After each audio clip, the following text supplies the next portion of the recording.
ইউনূস মোদি বৈঠকে দুদেশের সম্পর্কের নতুন দুয়ার উন্মোচনের আশা। কোনো একটি দলের কারণে থেমে থাকার সুযোগ নেই মত বিশ্লেষকের। হাসিনাকে ফেরাতে সাড়া পাওয়া নিয়ে সন্দিহান। প্রথম ধাপে প্রত্যাবাসনের যোগ্য হিসেবে চিহ্নিত 1,80,000 রোহিঙ্গা বাংলাদেশকে জানালো মিয়ানমার। রাখাইনে অনুকূল পরিবেশ নিশ্চিত করার পরামর্শ বিশ্লেষকের। ঈদের ছুটি শেষে ঢাকায় ফিরছেন মানুষ। লঞ্চ, ট্রেন, বাসে ভিড়, স্বস্তির যাত্রায় খুশি সবাই। চোখে মুখে প্রিয়জনদের সঙ্গে কাটানো সুন্দর সময়ের স্মৃতি। এবং ট্রাম্পের শুল্ক আরোপে পণ্যের দাম বাড়াবে যুক্তরাষ্ট্র। মাসুল গুনবেন দেশটির জনগণ। রপ্তানিকারকদের চাপে ফেলতে পারে ক্রেতা প্রতিষ্ঠান, সতর্ক থাকার পরামর্শ।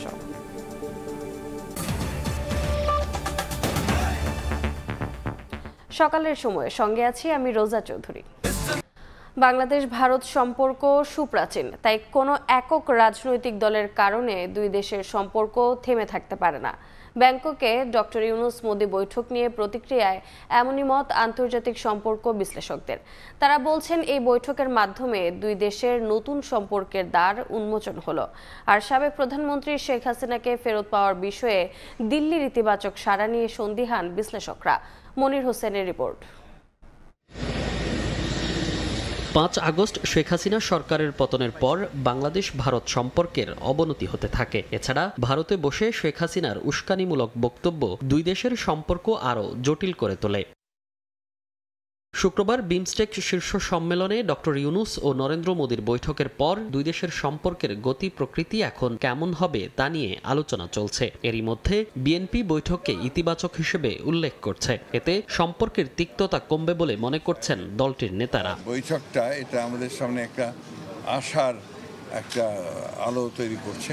আন্তর্জাতিক সম্পর্ক বিশ্লেষকরা বলছেন, শুধু একটি রাজনৈতিক দলের উপর ভিত্তি করে দুই দেশের সম্পর্ক থেমে থাকতে পারে না। এই বৈঠক ভারত বাংলাদেশের নতুন সম্পর্কের দ্বার উন্মোচন করেছে। বাংলাদেশ ভারতের যে একটা সুপ্রাচীন সম্পর্ক আছে এবং সামাজিক সম্পর্ক, রাজনৈতিক সম্পর্ক কিংবা অর্থনৈতিক সম্পর্ক আছে, সেটাকে আরো সামনের দিকে এগিয়ে নিয়ে যাবে। কারণ শুধুমাত্র একটা পলিটিক্যাল পার্টি ভারতের কিংবা একটা পলিটিক্যাল পার্টি বাংলাদেশের, তার উপরে বেস করে এই বড় দুটো দেশের মধ্যে আসলে সম্পর্ক থেমে থাকতে পারে না। দুই দেশের সম্পর্ক উন্নয়নে দেয়াল হয়ে দাঁড়িয়েছে শেখ হাসিনার প্রত্যর্পণ ইস্যু। এ বিষয়েও বৈঠকে আলোচনা হয়, যদিও শেখ হাসিনাকে ফেরত পাওয়ার বিষয়ে খুব একটা আশাবাদী নন বিশ্লেষকরা। ভারতের জন্য এই পুরো বিষয়টাই রাজনৈতিক, যতটা না বেশি কূটনৈতিক কিংবা বাংলাদেশ ভারতের মিউচুয়াল ইন্টারেস্ট, তার চেয়ে বেশি হলো ভারতের অভ্যন্তরীণ রাজনীতি। সুতরাং ভারতের অভ্যন্তরীণ রাজনীতিতে হিসাব নিকাশ দর কষাকষির পরেই আমরা এই বিষয়ে এক ধরনের ভারতের কাছ থেকে হয়তো সহযোগিতা পেতেও পারি, আবার নাও পেতে পারি। থাইল্যান্ডের এই বৈঠকে দুই দেশের সম্পর্ক আপাতত কিছুটা উষ্ণ হলেও ভবিষ্যতে কোন দিকে যাবে তা ভারতের উপর নির্ভর করছে বলেও মনে করেন আন্তর্জাতিক সম্পর্ক বিশ্লেষকরা। মনির হোসাইন, সময় সংবাদ, ঢাকা। প্রথম ধাপে প্রত্যাবাসনের জন্য 1,80,000 রোহিঙ্গাকে যোগ্য হিসেবে চিহ্নিত করেছে মিয়ানমার। চূড়ান্ত যাচাই বাছাইয়ের জন্য প্রক্রিয়াধীন আরও 70,000 রোহিঙ্গা। শুক্রবার বিমস্টেক সম্মেলনের সাইডলাইন বৈঠকে প্রধান উপদেষ্টার হাই রিপ্রেজেন্টেটিভ ডক্টর খলিলুর রহমানকে বিষয়টি জানান মিয়ানমারের উপপ্রধানমন্ত্রী এবং পররাষ্ট্রমন্ত্রী উথান সিউ। এদিকে প্রত্যাবাসনের আগে রাখাইনে অনুকূল পরিবেশ নিশ্চিতের পরামর্শ অভিবাসন বিশেষজ্ঞের। গেল 14 মার্চ কক্সবাজারে রোহিঙ্গা ক্যাম্প পরিদর্শন করেন প্রধান উপদেষ্টা ডক্টর মোহাম্মদ ইউনূস ও জাতিসংঘ মহাসচিব অ্যান্তনিও গুতেরেস। ক্যাম্প পরিদর্শন করে আবেগঘন বক্তব্যে মানবিক সংকট নিরসন ও রোহিঙ্গা প্রত্যাবাসনে ইতিবাচক ইঙ্গিত দিয়েছিলেন ডক্টর মোহাম্মদ ইউনূস।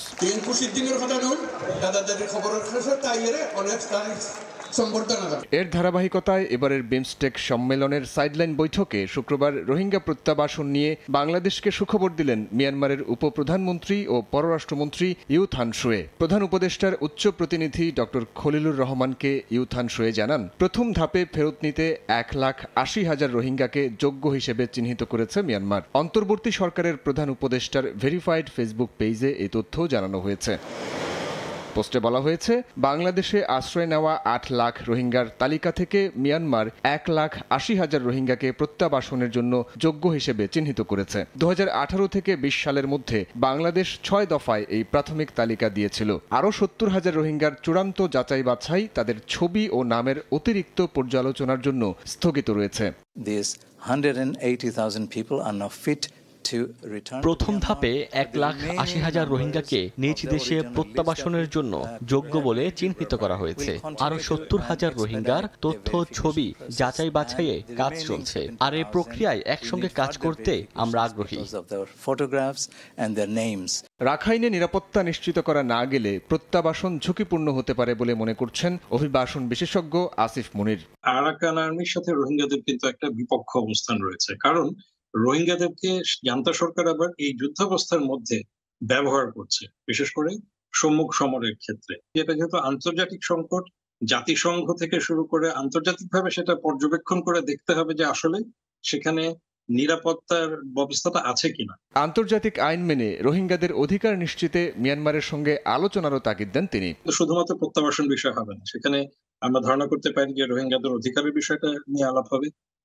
মিয়ানমার দিক থেকেও সেখানে বক্তব্য থাকতে পারে। মিয়ানমার এবং বাংলাদেশের মধ্যে যদি আলাপটা হয়ে থাকে, কি আলাপ হয়েছে এইটা রোহিঙ্গাদের সাথে আলাপ করতে হবে। 2017 থেকে 25 পর্যন্ত চিন্তা করি, দ্বিপাক্ষিক প্রক্রিয়ায় কোন রকম সলিউশন কিন্তু আমরা পাইনি। কাজেই শুধুমাত্র মিয়ানমার সম্মত হয়েছে, এটার ভিত্তিতে এটাকে বাস্তবসম্মত সমাধান হিসেবে কোনোভাবেই গ্রহণ করার সম্ভাবনা নেই। পোস্টে আরও উল্লেখ করা হয়, এটি রোহিঙ্গা সংকটের দীর্ঘস্থায়ী সমাধানে প্রথম বড় একটি পদক্ষেপ। শুধু এই 2.5 লাখ নয়, বাকি 5.5 লাখ রোহিঙ্গাকেও দ্রুততার সঙ্গে যাচাই বাছাই করা হবে। সাইফুল রুদ্র, সময় সংবাদ, ঢাকা। ঈদের ছুটি শেষে কর্মস্থলে ফিরছেন মানুষ। এই মুহূর্তে সদরঘাট লঞ্চ টার্মিনালে আছেন রিপোর্টার আসিফ মাহমুদ সিয়াম, কমলাপুর রেল স্টেশনে তোহা খান তামিম এবং মহাখালী বাস টার্মিনালে আছেন সাদিকুর রহমান। সরাসরি প্রথমে যাচ্ছি সিয়ামের কাছে। সিয়াম, ঈদের দীর্ঘ ছুটির পরও ছুটি অবশেষে শেষই হলো এবং ছুটি যেহেতু শেষ হয়ে গেছে, আজ আমরা ভোরে সদরঘাট লঞ্চ টার্মিনালে এসে দেখেছি যে অন্যান্য দিনের তুলনায় আজ যাত্রীর চাপ অনেকটাই বেশি ছিল। যে আমরা যখন বিআরডব্লিউটিএ থেকে খোঁজ নিয়েছি, তারা জানিয়েছেন যে রাতের মধ্যে এখানে 61টি লঞ্চ প্রবেশ করেছে, অর্থাৎ বোঝাই যাচ্ছে যে কি পরিমাণে এখানে যাত্রী প্রবেশ করেছেন। এছাড়া ভোর 6টার পরে এখন পর্যন্ত আরও 11, অর্থাৎ মোট 72টি লঞ্চ এখন পর্যন্ত সদরঘাট লঞ্চ টার্মিনালে প্রবেশ করেছেন এবং আমরা দেখেছি যে এই যাত্রীরা যে জানিয়েছেন যে দীর্ঘ ছুটি শেষে তারা আবারও ব্যস্ততায় তাদের কর্মজীবনে ফিরে এসেছেন। তারা যদিও ভাড়া নিয়ে তারা মিশ্র প্রতিক্রিয়া জানিয়েছেন। কেউ কেউ বলেছেন যে স্বাভাবিক ভাড়া দিয়েই তারা এসেছেন, আবার কেউ কেউ বলছেন যে স্বাভাবিক সময়ের থেকে দ্বিগুণ ভাড়া দিয়ে তারা লঞ্চ পথে ঢাকায় ফিরেছেন। যদিও যে ছুটির বিষয়টা, সেই বিষয়ে অনেকের সাথে আমরা কথা বলে দেখেছি যে সবাই যে নারীর টানে বাড়ির থেকে ফিরছেন ব্যাপারটা এমন নয়। অনেকে এই দীর্ঘ ছুটির কারণে বিভিন্ন জায়গায় ঘুরতে গিয়েছিলেন। যেমন আমরা দেখেছি যে এখানে অনেকেই কুয়াকাটা সমুদ্র সৈকত থেকে ঘুরে আজকে ভোরবেলায় এসে পৌঁছেছেন। তো যেহেতু আজ শনিবার এবং আগামীকাল থেকেই মোটামুটি সমস্ত অফিস আদালত খুলে যাবে, সেজন্য আজ সবাই রাতের লঞ্চে করে ভোরবেলা এসে ঢাকা পৌঁছেছেন এবং এখন পর্যন্ত আমরা যেটা দেখতে পাচ্ছি যে সদরঘাট লঞ্চ টার্মিনাল এখন মোটামুটি ফাঁকা, যেটা আমরা ভোরবেলা দেখতে পেয়েছিলাম, কারণ তখনই মূলত রাতের যত লঞ্চ আছে সেগুলো প্রবেশ করেছিল এবং তখন সদরঘাট লঞ্চ টার্মিনালে মানুষের যাত্রীদের অনেক চাপ ছিল, যেটা এখন আমরা দেখতে পাচ্ছি না। এখন আর সদরঘাট লঞ্চ টার্মিনালে ওভাবে ভোরের মতো লঞ্চ প্রবেশ করছে না, যেটা সাধারণত ভোর 4টার থেকে বিশেষ করে যাত্রীদের চাপ শুরু হয় এবং ভোর 6টা থেকে 7টার মধ্যে এই চাপ মোটামুটি শেষ হয়ে যায়। তো সদরঘাট লঞ্চ টার্মিনাল থেকে আমার কাছে এই ছিল সর্বশেষ। এই মুহূর্তে চলে যাব কমলাপুর রেল স্টেশনে সহকর্মী তোয়া খান তামিমের কাছে। কমলাপুর রেল স্টেশনে এই মুহূর্তে যারা ছুটি পান নাই ঈদের আগে, তারা ঈদের পরে যারা ঘরে ফিরবেন তাদের আমরা ভিড় লক্ষ্য করছি। একটু দেখাতে চাই যে ঠিক বিভিন্ন প্ল্যাটফর্মে বেশ কয়েকটি ট্রেন এই মুহূর্তে দাঁড়িয়ে রয়েছে এবং অপেক্ষারত যাত্রীরা রয়েছেন। এখন পর্যন্ত সকাল থেকে প্রায় 7টি ট্রেন ঢাকামুখী হয়েছে এবং অসংখ্য যাত্রী বোঝাই করে যে ট্রেন, সেই ট্রেন ঢাকামুখী হয়েছে এবং কর্মের তাগিদে মানুষ ফিরেছেন। যাত্রীদের সাথে কথা বলেছিলাম, তারা বলছেন তাদের যে ভ্রমণ সেটি বেশ স্বস্তিদায়ক ছিল।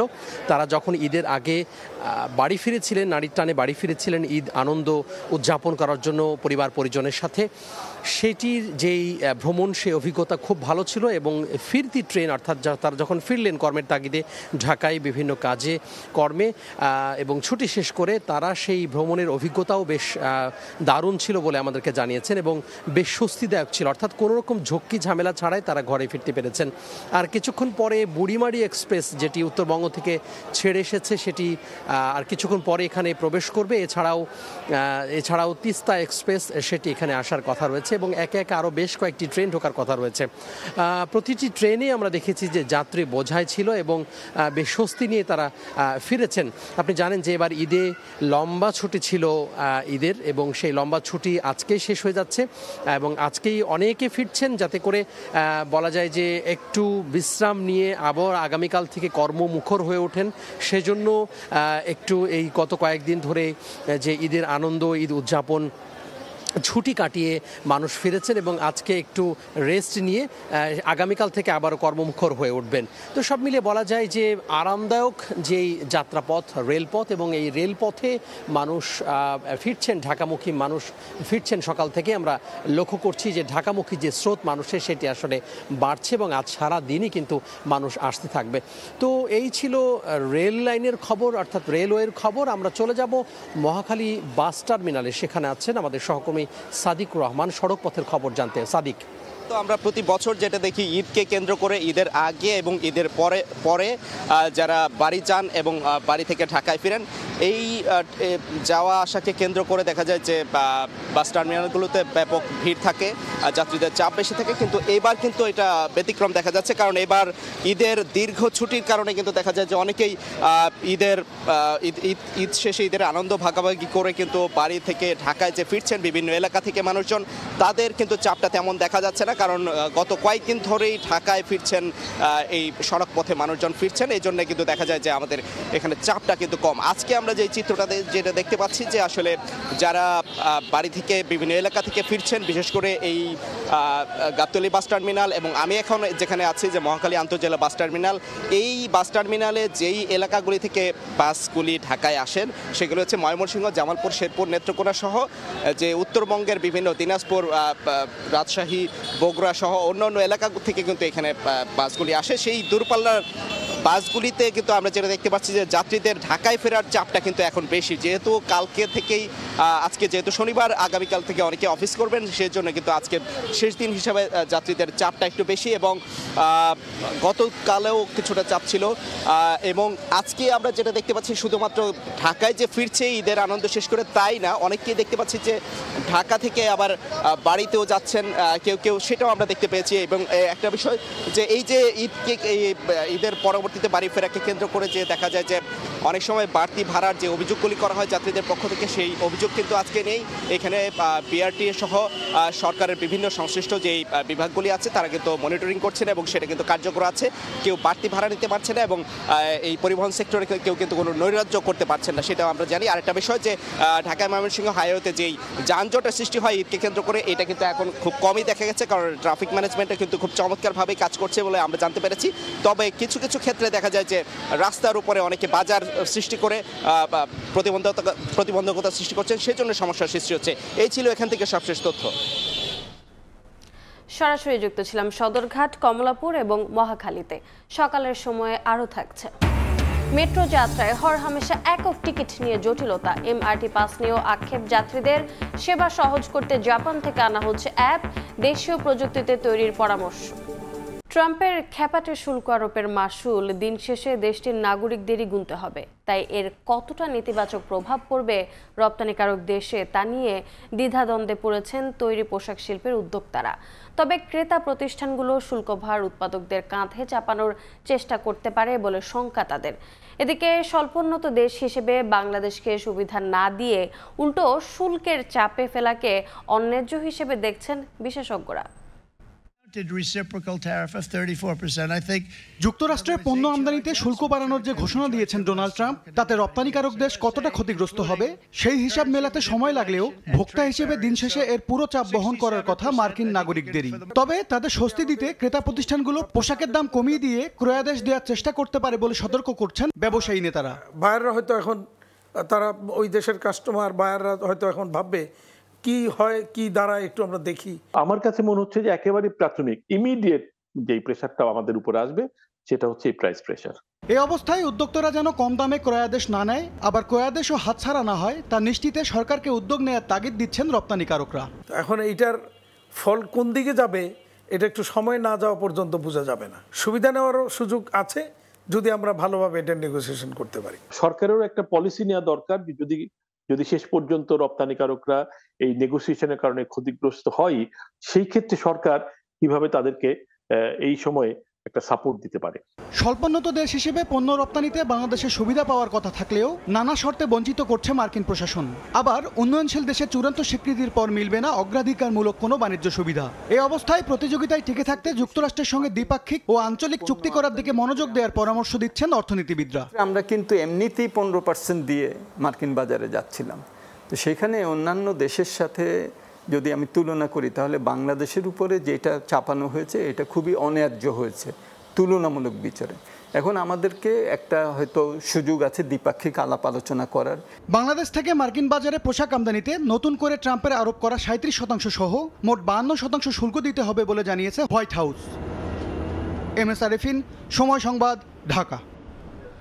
বিশ্বব্যাপী ডোনাল্ড ট্রাম্পের বাণিজ্য যুদ্ধ ঘোষণার পরে মার্কিন অটেক্সা জানালো চলতি বছরের প্রথম 2 মাসে যুক্তরাষ্ট্রে পোশাক রপ্তানিকারক শীর্ষ 5 দেশের মধ্যে সবচেয়ে বেশি প্রবৃদ্ধি বাংলাদেশের, এরপরে রয়েছে ভারত। তবে ফেব্রুয়ারি পর্যন্ত 1 বছরের হিসাবে শীর্ষস্থানে রয়েছে বাংলাদেশের প্রতিবেশী দেশটি।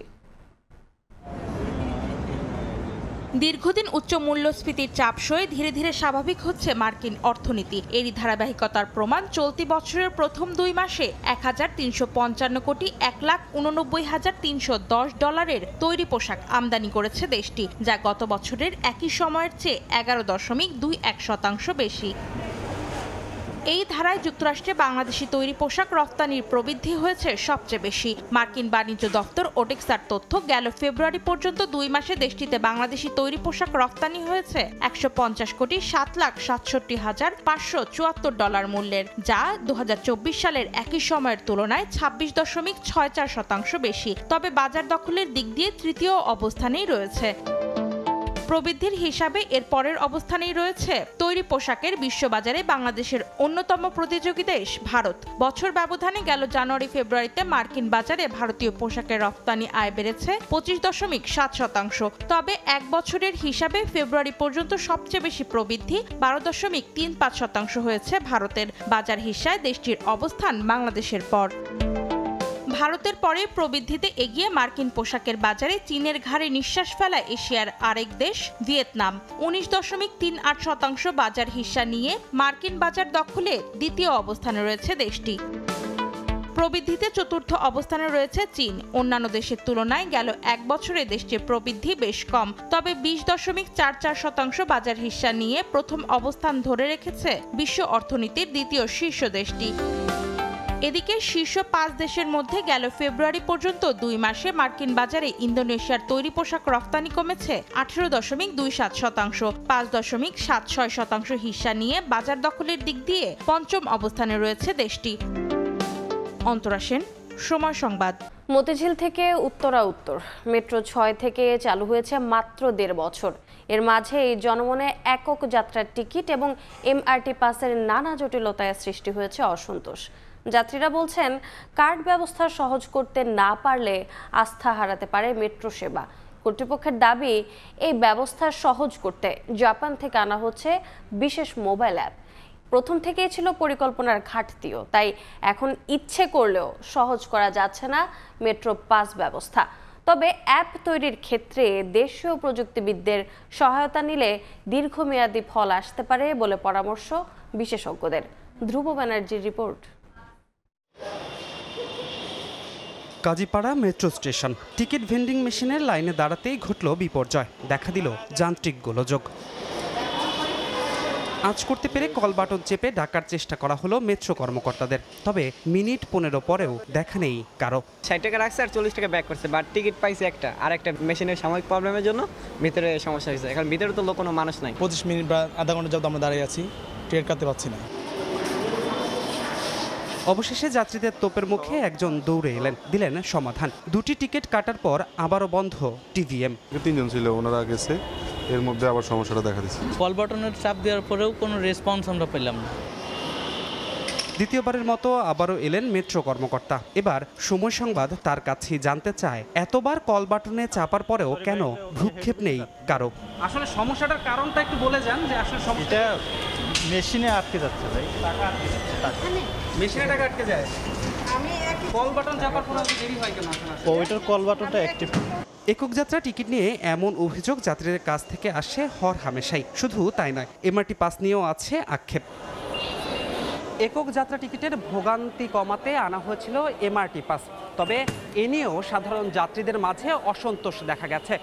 সাধারণ যাত্রীরা তাই এখন বলছেন, এখন মেট্রো রেলের এমআরটি পাস ব্যবস্থা আরও বেশি সহজ করা প্রয়োজন। সবার কাছে মোবাইল অ্যাক্সেসটা সবসময় থাকে, সেক্ষেত্রে দেখা যাচ্ছে হ্যাসেলটা কম হয়ে যেত, সময়টা আরও বাঁচত। একটা অ্যাপস হয়, এটা খুবই সময় উপযোগী হবে বলে আমি মনে করি। ব্যক্তিগত উদ্যোগে বাংলাদেশি এক তরুণ খুব অল্প খরচে এরই মধ্যে তৈরি করেছে এমআরটি বাড্ডি নামে নতুন এক মোবাইল অ্যাপ। রিচার্জ করা না গেলেও এর মাধ্যমে কার্ডে থাকা ব্যালেন্স থেকে শুরু করে যাবতীয় তথ্য যাচাই করা যায় মোবাইলের মাধ্যমে। তবে প্রশ্ন হলো, ব্যক্তিগত উদ্যোগে একজন তরুণ উদ্যোক্তা এই পদক্ষেপ নিতে পারলে কেন পারছে না মেট্রো কর্তৃপক্ষ? জাপান একটা গ্রান্টের মাধ্যমে আমাদের অ্যাপসটা করার একটা প্রক্রিয়া শেষ পর্যায়ে আছে। এখন আমরা এটা নেব কিভাবে নেব, এই প্রক্রিয়াটা ডিটিসি এসে আলাপ করছে। পাশাপাশি ডিটিসি থেকে একটা ইউআই কল করা হয়েছে অ্যাপসটা তৈরি করার জন্য, সেখানেও এটা আমরা চেয়েছি, সেটা আমরা পরীক্ষা নিরীক্ষা করে দেখছি। খুব দ্রুতই আমরা মেট্রো অ্যাপসে যাব। সফটওয়্যারটা আমার উপর দিয়ে দিল, এটা মেইনটেনেন্সের জন্য যদি একটা বড় অঙ্কের টাকা আমাকে গুনতে হয় প্রতি মাসে, সেই দায়টা নিয়ে যে কর্তৃপক্ষ নেবে তাদের কিন্তু ভাবার একটা বিষয় আছে। বিশেষজ্ঞ বলছেন, বিদেশি প্রতিষ্ঠানের উপর নির্ভর না করে দেশীয় প্রযুক্তিবিদদের সহায়তা নিলে দীর্ঘমেয়াদী ফল আসত। প্রথম থেকেই ঘাটতি ছিল পরিকল্পনার। বড় বড় প্রকল্প যখন আমরা নেওয়া শুরু করলাম, এই প্রকল্পগুলিতে যে নেগোসিয়েশন বা দর কষাকষির যে বিষয়টা, সেখানেও আমাদের সক্ষমতার ঘাটতি ছিল। আমাদের প্রযুক্তি দেশীয় প্রযুক্তিতে যদি আমরা কোনো সফটওয়্যার এবং হার্ডওয়্যার এটা ডেভেলপমেন্ট করতে পারি, আসলে আমাদের সুযোগ থাকে পরবর্তীতে এটাকে আপগ্রেডেশন করার। ভোগান্তির অবসান করতে প্রত্যাশা অনুযায়ী প্রয়োজনীয় সকল ব্যবস্থা নেবে মেট্রো কর্তৃপক্ষ, এমনটাই দাবি সাধারণ যাত্রীদের। ধ্রুব ব্যানার্জি, সময় সংবাদ, Dhaka. Thai Aluminium. The better is now the best. আর কোনো জটিলতা নয়, চূড়ান্ত অনুমোদন পেতে একনেকে উঠছে চট্টগ্রাম বন্দরের বে টার্মিনাল প্রকল্প। একনেকে অনুমোদন পেলেই বিশ্ব ব্যাংকের সঙ্গে 650 মিলিয়ন মার্কিন ডলারের ঋণ চুক্তি সই করবে বাংলাদেশ। পতেঙ্গা উপকূলের এই বন্দরে 3 বিলিয়ন মার্কিন ডলার বিনিয়োগ প্রস্তাব নিয়ে অপেক্ষায় রয়েছে সিঙ্গাপুর পোর্ট অথরিটি এবং সংযুক্ত আরব আমিরাতের ডিপি ওয়ার্ল্ড। শাখাউত টিপুর ক্যামেরায় বিস্তারিত জানাচ্ছেন কমল দে। এই ধুধু বালুচরে 2026 সালের মধ্যে অপারেশনে যাওয়ার কথা ছিল চট্টগ্রাম বন্দরের প্রস্তাবিত বে টার্মিনালের, কিন্তু এখনো তৈরি হয়নি স্থাপনা, ভূমি অধিগ্রহণ, বিনিয়োগ, ডিজাইন সংশোধন এবং অর্থায়ন সহ নানা জটিলতায় বারবার পিছিয়েছে এই বন্দর নির্মাণের কাজ। বে টার্মিনাল পজিশনটা সুইটেবল পজিশন, কারণ যেটার কানেক্টিভিটি অলরেডি আছে, যেটার জন্য আলাদা রোড কানেক্টিভিটি প্রয়োজন নাই, যেটার সাথে পুরো ঢাকা সারা বাংলাদেশের কানেক্টিভিটি আছে। তবে সব জটিলতা নিরসন করে ইতিমধ্যে প্রি একনেকে অনুমোদন হয়ে গেছে এই প্রকল্পের, আর ডিপিপি চূড়ান্ত অনুমোদনের জন্য শিগগিরই একনেকে উঠবে। একই সঙ্গে বে টার্মিনালের ব্রেক ওয়াটার সিস্টেম তৈরিতে বিশ্ব ব্যাংকের সঙ্গে 650 মিলিয়ন মার্কিন ডলারের ঋণ চুক্তির সমস্ত প্রক্রিয়া সম্পন্ন করে আনা হয়েছে। ডিপিপি অনুমোদিত হওয়ার পরপরেই বিশ্বব্যাংকের সাথে সরকারের একটা লোন এগ্রিমেন্ট হবে, এবং পরবর্তী কার্যক্রমগুলো শুরু হবে। 6 কিলোমিটার দীর্ঘ বে টার্মিনালের 3টি অংশের মধ্যে চট্টগ্রাম বন্দরের নিজস্ব জেটি 1500 মিটার, সিঙ্গাপুর পোর্ট অথরিটি এবং ডিপি ওয়ার্ল্ডের জন্য প্রস্তাবিত জেটির দৈর্ঘ্য হচ্ছে 1225 মিটার করে। এতে দুই দেশের বিনিয়োগের পরিমাণ দাঁড়াবে $3 বিলিয়ন মার্কিন ডলারের বেশি। প্রি একনেকও হয়ে গেছে, এখন জাস্ট একনেকে উঠবে আর কি। একনেকে ওঠার জন্য আগে কিছু আমাদের আছে, তথ্য চেয়েছে, ওই তথ্যগুলো আমরা দিব। এই মাসে না হলে আগামী মাসের প্রথম অধ্যায়ে আপনারা দেখবেন যে এটা হয়তো একটা ফলাফল পাবেন। চট্টগ্রাম বন্দরে শুধুমাত্র জোয়ারের সময় জাহাজ আসা যাওয়ার সুযোগ রয়েছে। তার বিপরীতে সাগরের উপকূলবর্তী পাশাপাশি ব্রেক ওয়াটার সুবিধা থাকায় ভাটার সময়ও 14 মিটার গভীরতার যে কোনো আকৃতির জাহাজ সহজে নোঙ্গর করার সুযোগ পাবে এই বে টার্মিনালে। শহর থেকে একটু বাইরে অবস্থান এবং সেখানে আমরা অধিক পরিমাণে ড্রাফট পাবো এবং টার্মিনাল সাইজ হবে বিশাল, 24 আওয়ার্স নেভিগেশন থাকবে। বছরে 50 লাখ কন্টেনার হ্যান্ডেলিং সক্ষমতার এই বন্দরে নৌপথের পাশাপাশি সড়ক এবং রেল যোগাযোগের সুবিধা থাকছে। বর্তমানে চট্টগ্রাম বন্দর বছরে কন্টেনার হ্যান্ডেলিং করছে 30 থেকে 32 লাখ কন্টেনার এবং 12 কোটি মেট্রিক টন কার্গো পণ্য। ভূমি অধিগ্রহণ, ডিজাইন প্ল্যান সহ নানা জটিলতায় সময় ক্ষেপণ হয়েছে অন্তত 3 বছর। অথচ এই বিজনেস হাব বে টার্মিনালে বিনিয়োগ করতে বিশ্ব ব্যাংকের পাশাপাশি আরব আমিরাত এবং সিঙ্গাপুর প্রস্তুত হয়ে আছে। তবে আর সময় ক্ষেপণ নয়, এবার নির্ধারণ করা হয়েছে 2029 সালের মধ্যে অপারেশনে যাবে এই বে টার্মিনাল। প্রস্তাবিত বে টার্মিনাল থেকে কমল দে, সময় সংবাদ। সাতক্ষীরার আশাশুনি উপজেলার খোলপেটুয়া নদীর বাঁধ ভেঙে লোকালয়ে ঢুকে পড়েছে পানি। বাঁধ নির্মাণে সেনাবাহিনীর সহায়তায় পানি উন্নয়ন বোর্ড কাজ শুরু করে। এ বিষয়ে বিস্তারিত জানাতে বিসর এলাকা থেকে যুক্ত হচ্ছেন রিপোর্টার মমতাজ আলী বাপি। সরাসরি যাচ্ছে তার কাছে। বাপি, আমি এখন আছি সাতক্ষীরার আশাশুনির সেই ভাঙন কবলিত এলাকায়। পানি উন্নয়ন বোর্ড ইতিমধ্যে জোয়ারের পানি ওঠা বন্ধ করতে রিং বাঁধের প্রাথমিক কাজ শেষ করেছে। তবে এখনো আরো 10 ফুট উচ্চতা বৃদ্ধি করতে হবে বলে এলাকাবাসী জানিয়েছে। তা না হলে ভরা জোয়ারের পানি রোধ করা সম্ভব হবে না। এই জন্য পানি উন্নয়ন বোর্ড আজও কাজ অব্যাহতভাবে রেখেছে। রিং টিউবের কাজ চলছে এখানে। আর তার সাথে সাথে মানুষের আতঙ্ক যে পার্শ্ববর্তী মোড়লবাড়ি এলাকায় এখান থেকে আধা কিলোমিটার দূরে কয়েকটি স্থানে ভাঙন মারাত্মক ঝুঁকিপূর্ণ। সেই মারাত্মক ঝুঁকিপূর্ণ ভাঙনটি সংস্কারের জন্য দাবি জানিয়ে এসছে দীর্ঘদিন ধরে। ইতিমধ্যে পানি উন্নয়ন বোর্ডের চিফ ইঞ্জিনিয়ার সহ পানি সম্পদ মন্ত্রণালয়ের অতিরিক্ত সচিব মল্লিক সাইদ মাহবুব এসেছিলেন পরিদর্শনে।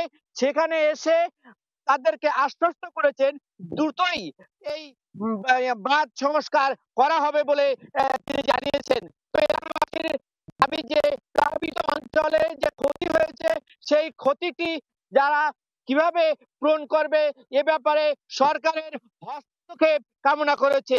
এই ছিল সাতক্ষীরার সর্বশেষ পরিস্থিতি ভাঙন কবলিত এলাকার। সরাসরি যুক্ত ছিলাম সাতক্ষীরায়। ব্রাহ্মণবাড়িয়ায় দখলের কারণে নদীর তীর সংকুচিত হওয়ার পাশাপাশি দেখা দিয়েছে নাব্য সংকট। এমনকি তলদেশ ভরাট হওয়ায় বিভিন্ন হাওর ও বিলে মিলছে না কাঙ্ক্ষিত মাছ। সমাধানে কার্যকর উদ্যোগ নেই মৎস্য বিভাগ ও পানি উন্নয়ন বোর্ডের। তবে জেলা প্রশাসক জানান মাছের উৎপাদন বাড়াতে জলমহাল বাতিল করে নদীর পানি প্রবাহ স্বাভাবিক করা হবে। হৃদয় পালের ছবিতে উজ্জ্বল চক্রবর্তীর রিপোর্ট। বর্জ্য ফেলা হচ্ছে নদীতে। সুয়ারেজ লাইন দিয়ে শহরের আবর্জনা মিশছে নদীর পানিতে। এমন দূষিত পানিতে মাছ শিকারের চেষ্টা করছেন জেলেরা। ব্রাহ্মণবাড়িয়ার বিভিন্ন নদীতে বেড়েছে দূষণ। অন্যদিকে দখলের কারণে তীর সংকুচিত হওয়ার পাশাপাশি দেখা দিয়েছে নাব্য সংকট। এ কারণে মিলছে না কোনো মাছ। তলদেশ ভরাট হয়ে গেছে জেলার বিভিন্ন হাওর বিলের। মৎস্যজীবীরা বলছেন দেশীয় মাছ না পাওয়ায় কমে গেছে তাদের আয়। ময়লা দিলামে টাউনের ময়লাটা এটা তো পানিটা বিষাক্ত হয়ে গেছে। আগের অবস্থা ভালোই আছে, আগের অবস্থা মাছ পাইছি, মাছ মারছি, অনেক মাছ পাওয়া যায় না। বাপ দাদার ফেসা লই আমরা পড়ে আছি। মাছ নদী উপায় গেছে না, ওই ময়লা ভরতে ভরতে মাছই তো পাওয়া যায় না।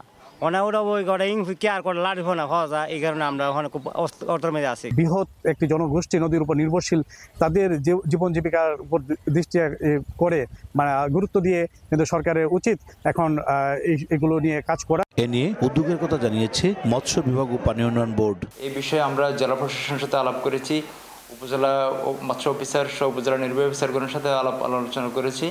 মৎস্য আইনে ইতিমধ্যে আমরা ব্যবস্থা নিয়েছি, অভিযান আরও খুব জোরদার করা হবে। প্রবাহে যদি কোনো ধরনের বাধা সৃষ্টি হয় আমাদের রয়েছে যে আমরা এটার পদক্ষেপ গ্রহণ করব। তবে জেলা প্রশাসক জানান মাছের উৎপাদন বৃদ্ধিতে জলমহল বাতিল করে নদীর পানি প্রবাহ স্বাভাবিক করা হবে। কয়েকদিন আগেই আমাদের জলমহল বরাদ্দ কমিটির মিটিং হয়েছে এবং ওখানে স্পষ্ট বলে দেওয়া হচ্ছে এই লিজ বাতিল করে দিচ্ছে, এগুলো লিজ দেওয়া যাবে না, এগুলো বাদ কেটে দিবে, আমাদের ডাইরেক্ট ন্যাচারাল যে ফ্লোটা আছে ওইটা রাখার জন্য। জেলা প্রশাসনের তথ্য মতে ব্রাহ্মণবাড়িয়া 40টি নদী, 2টি হাওর এবং 3টি বিল রয়েছে। উজ্জ্বল চক্রবর্তী, সময় সংবাদ, ব্রাহ্মণবাড়িয়া। আবারও ঢাকা ফেরা মানুষের খবর। প্রিয়জনের সঙ্গে ঈদের ছুটি কাটিয়ে রাজধানীতে ফিরছেন মানুষ। সে খবর জানাতে সাভারের আশুলিয়ায় আছেন রিপোর্টার মোজাফফর হোসেন জয় এবং সিরাজগঞ্জের কড্ডার মোড়ে আছেন রিঙ্কু কুণ্ডু। সরাসরি শুরুতে যাচ্ছি জয়ের কাছে। জয়, আমি এই মুহূর্তে অবস্থান করছি ঢাকা আরিচা মহাসড়কের নবীনগরে। আপনারা জানেন যে দীর্ঘ 6-7 দিন ছুটির পর কিন্তু এখন উত্তরবঙ্গ এবং দক্ষিণবঙ্গ থেকে মানুষ ফিরতে শুরু করেছে। মূলত জীবন এবং জীবিকার প্রয়োজনে কিন্তু মানুষ এখন ফিরতে শুরু করেছে। গার্মেন্টস কারখানাগুলো বিশেষ করে সরকারি ছুটি তো অনেক আগেই শেষ হয়ে গিয়েছে, গার্মেন্টস কারখানাগুলো কিন্তু খুলে দেওয়ার কথা রয়েছে। আগামী কাল থেকে কিন্তু সকল গার্মেন্টস কারখানা খুলে যাবে, সেক্ষেত্রে কিন্তু তারা উৎপাদন ব্যবস্থা শুরু করবে।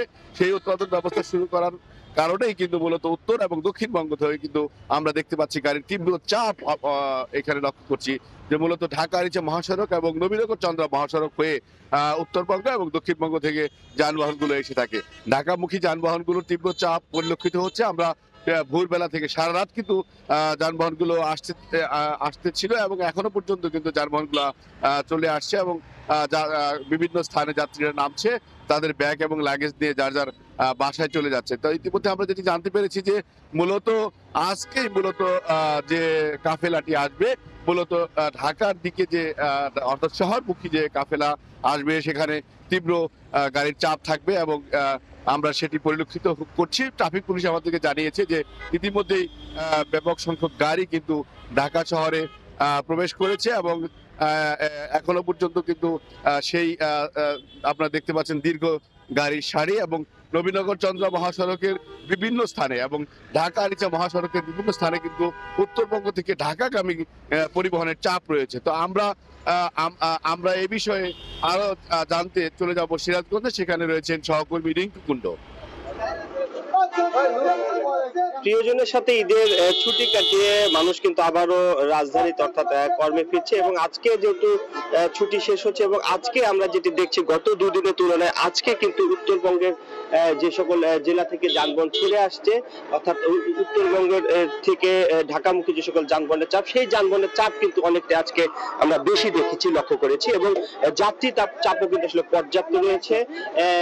যমুনা সেতু নিয়ে এই যে উত্তরবঙ্গের বিভিন্ন জেলা থেকে ছেড়ে আসা প্রতিটি বাসে কিন্তু তিল ধারণের ঠাঁই নেই, পর্যাপ্ত যাত্রীবাহী বাসও কিন্তু আসলে রয়েছে। আমরা দেখেছি এখানে সকল বাস এসে থামছে এবং এখান থেকে আবার যাত্রী নিয়ে তারা রাজধানীর দিকে কিন্তু আসলে ছুটে যাচ্ছে এবং বেলা যত বাড়ছে সেই যানবাহনের সংখ্যা বা যানবাহনের চাপ যদি বলি সেটি কিন্তু আসলে বাড়ছে। আমরা দেখছি যে বিভিন্ন জায়গা থেকে যাত্রীরা এই যে যমুনা সেতু মহাসড়কের কড্ডার মোড়ে আসছে এবং এখান থেকে তারা বিভিন্ন যানবাহনে কিন্তু আসলে নিজ নিজ কর্ম অর্থাৎ রাজধানীর দিকে আসলে ছুটে যাচ্ছে এবং আমরা যেটি দেখেছি যে যাত্রীবাহী বাস ছাড়াও কিন্তু বিভিন্ন পরিবহন অর্থাৎ আমরা দেখেছি খোলা ট্রাকে করে বা ব্যক্তিগত পরিবহন বা মোটর সাইকেলে করে কিন্তু আসলে নিজ নিজ কর্মস্থলে আসলে ফিরছে মানুষ এবং পুলিশের পক্ষ থেকে হাইওয়ে পুলিশের পক্ষ থেকে যেটি বলা হচ্ছে যে মহাসড়কে যেহেতু অতিরিক্ত যানবাহনের চাপ রয়েছে সেই চাপটি নিয়ন্ত্রণে কিন্তু তারা আসলে কাজ করছে এবং মহাসড়কের গুরুত্বপূর্ণ পয়েন্টগুলোতে কিন্তু আসলে সেই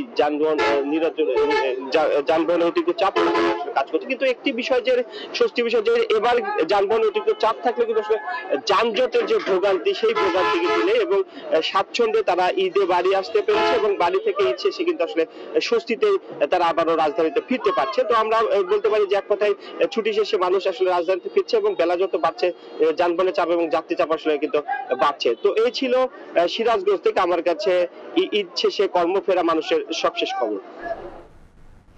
সরাসরি যুক্ত ছিলাম সাভার এবং সিরাজগঞ্জে। সকালের সময় মোহামেডানে তামিম ইকবালের শূন্যতা পূরণ করা অসম্ভব। তার জায়গা সাদা কালোদের নেতৃত্বে তাওহিদ হৃদয়ের কথা ভাবছে টিম ম্যানেজমেন্ট, জানিয়েছেন ম্যানেজার সাজ্জাদ হোসেন শিপন। এদিকে শক্তিশালী দল গঠন করেও আশানুরূপ পারফরম্যান্স করতে না পারায় আক্ষেপে পড়ছেন লিজেন্ড অব রূপগঞ্জের কোচ সোহেল ইসলাম। তবে পরবর্তী রাউন্ড থেকে ঘুরে দাঁড়াবে দল, এমনটাই বিশ্বাস তার। প্রাইম ব্যাংক থেকে মোহামেডান, বিপিএল চ্যাম্পিয়ন ফরচুন বরিশালের অধিকাংশ ক্রিকেটারকেই সাদা কালোদের ডেরায় ভিড়িয়েছেন তামিম ইকবাল। লক্ষ্য দলটার দীর্ঘদিনের শিরোপা ঘরা কাটানো। তবে সেই ক্রিকেটারই দাঁড়িয়ে কঠিন বাস্তবতার সামনে। এবারে ডিপিএলে যে খেলা হচ্ছে না তার, সেটা আর বলার অপেক্ষা রাখে না। এমন একজনকে না পাওয়া বড় ধাক্কা মোহামেডানের জন্য। ওটা তো অপূরণীয়।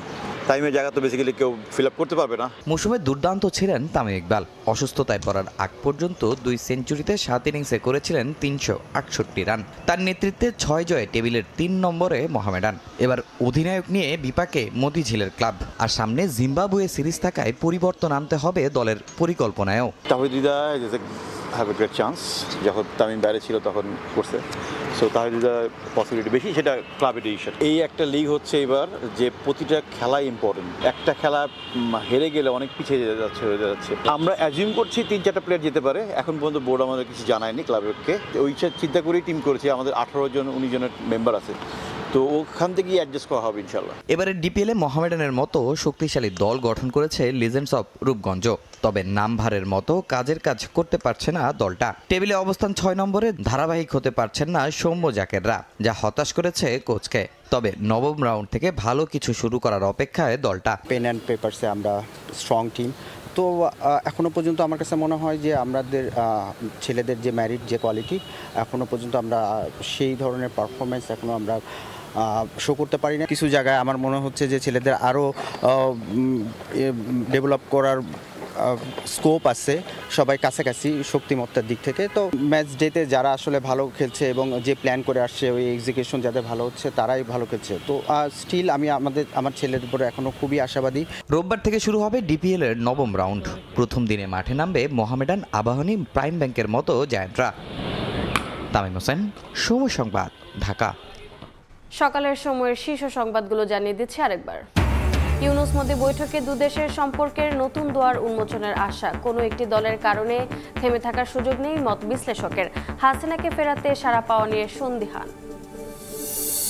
প্রথম ধাপে প্রত্যাবাসনে যোগ্য হিসেবে চিহ্নিত 1,80,000 রোহিঙ্গা বাংলাদেশকে জানালো মিয়ানমার। রাখাইনে অনুকূল পরিবেশ নিশ্চিত করার পরামর্শ বিশ্লেষকের। এবং প্রিয়জনের সঙ্গে কাটানো সুখ স্মৃতি নিয়ে ঢাকায় ফিরছেন মানুষ। লঞ্চ, ট্রেন, বাসে চাপ থাকলেও নেই ভোগান্তি। স্বস্তির যাত্রায় খুশি সবাই।